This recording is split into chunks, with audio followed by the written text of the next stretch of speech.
बहनों, भारतवर्षोन्नति कैसे हो सकती है, इस पार्ट पे आज जो है हम चर्चा करेंगे। और इससे पहले जो है हमने भारतेंदु हरिश्चंद्र की जीवनी मैंने लिख करके फ़ोटो भेज दी है, उसको आप अपनी कॉपी में नोट कर लेंगे। और इसके बाद ये जो है व्याख्या जो है नोट करनी है।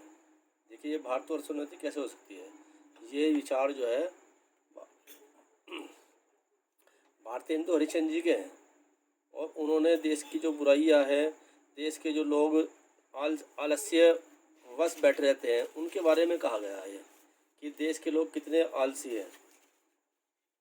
तो उन्होंने ये बलिया में जो एक उत्सव अर्थात जो है एक मेला लग रहा था, उसमें उन्होंने ये भाषण दिया था। ये उसी के अंश है। देखिए, उन्होंने कहा है, बलिया में हमें इतने मनुष्यों को एक बड़े उत्साह से एक स्थान पर देखते हैं। इस अभागे आलसी देश में कुछ हो जाए वही बहुत है। भारतेंदु हरिश्चंद्र ये रूढ़ियाँ हैं, बाह्य आडंबर है, उनका खंडन, उनका विरोध किया है और अपने हिंदुस्तानियों की जो कमी है उसको उजागर किया है। कहा है, हमारे हिंदुस्तानी लोग तो रेल की गाड़ी है।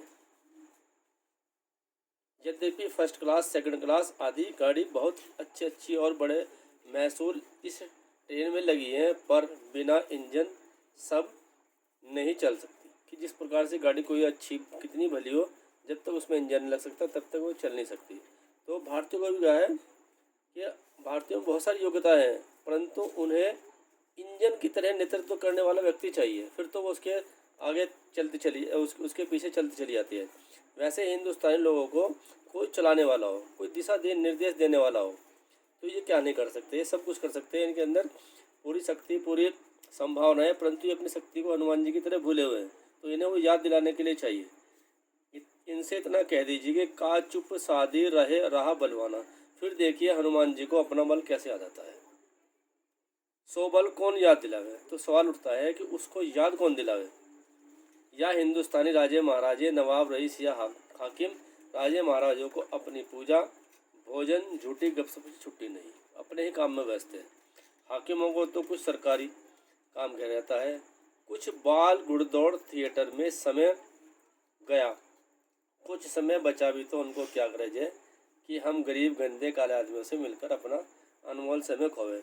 बस वही मसल रही, तुम्हें गैरों से कब फुर्सत, हम अपने गम से कब खाली। चलो बस हो चुका मिलना, न हम खाली न तुम खाली।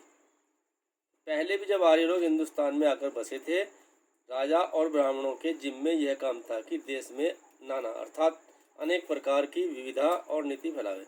और जब भी ये लोग चाहे, हिंदुस्तान प्रतिदिन क्या प्रतिक्षण बढ़े।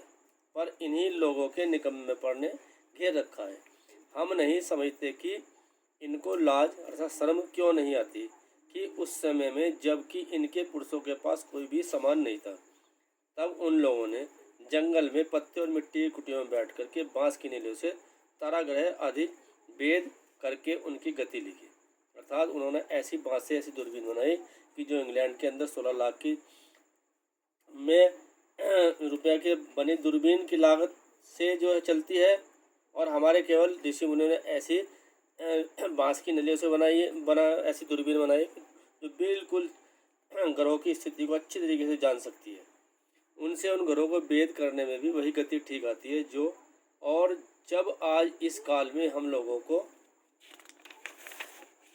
अंग्रेजी विद्या के और जनता की उन्नति से लाखों पुस्तकों हजारों यंत्र तैयार हैं, तब हम लोग निरी चुंगी के कतवार फेंकने की गाड़ी बन रहे हैं। यह समय ऐसा है कि उन्नति की मानो घुड़दौड़ हो रही है, कि मानो जो है सभी देश तरक्की कर रहे हैं।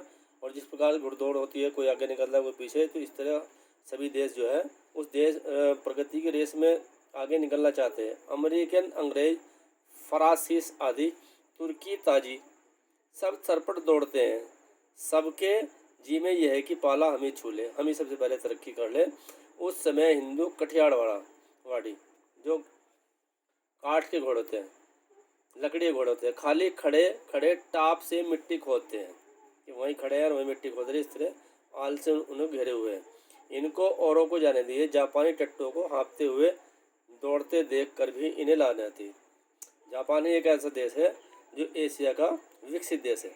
यह समय ऐसा है कि जो पीछे रह गया फिर कोटि उपाय किए भी आगे न बढ़ सकेगा। इस लूट में, इस बरसात में जिसके सिर पर कमबख्ती का छाता, आंखों में मूर्खता की पट्टी बनी रहेगी, उन पर ईश्वर का कोप ही कहना चाहिए। तो भैया बहनों, आज हम यहाँ तक इसको देखेंगे, इस पार्ट को, फिर कल इसके आगे की चर्चा करेंगे।